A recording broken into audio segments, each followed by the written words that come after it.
dapat ay maging masunurin din tayo. Hello? Maging masunurin tayo. No?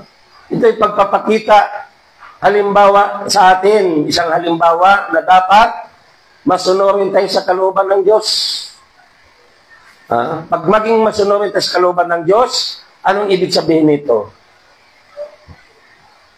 Kapag susunod tayo sa kalooban ng Diyos, ibig sabihin, mahal natin ang Diyos. Amen? May nagmamahal ba na hindi marunong sumunod?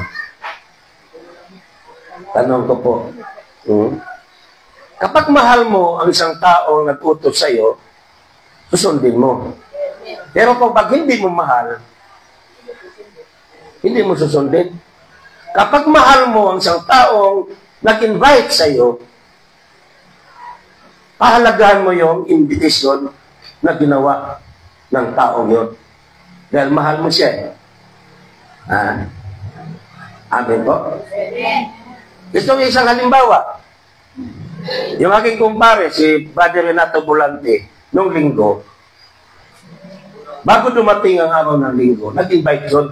Marami siyang inibita. Pero nung dumating ang araw ng linggo, maraming hindi dumating. No? Anong connection nito? Kasi po, katulad ko, nasa malayong lugar ako. Sa Nabotas pa ako. Pero dahil mahal ko itong taong itong nag-invite sa akin, pinahalagahan ko yung invitasyon niya. Nakuha niyo po?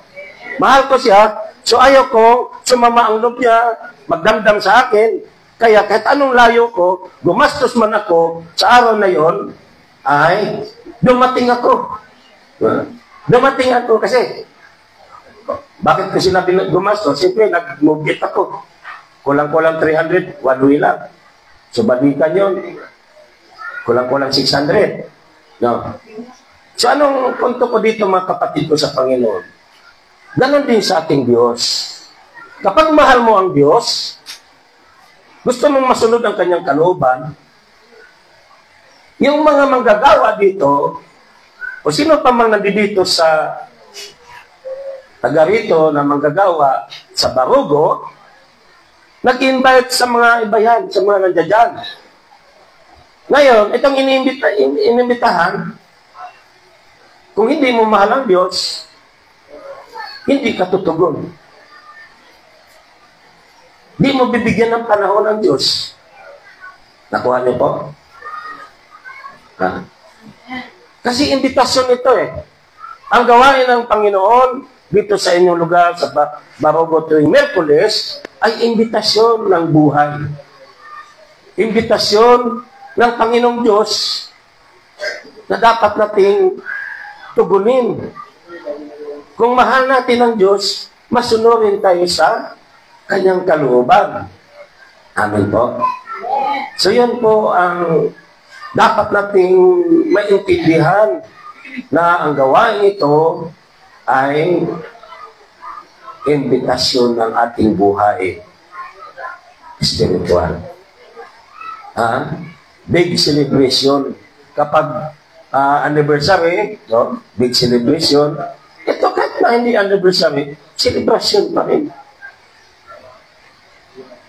Ang sarap kaya pagkain ng celebration ng Panginoon.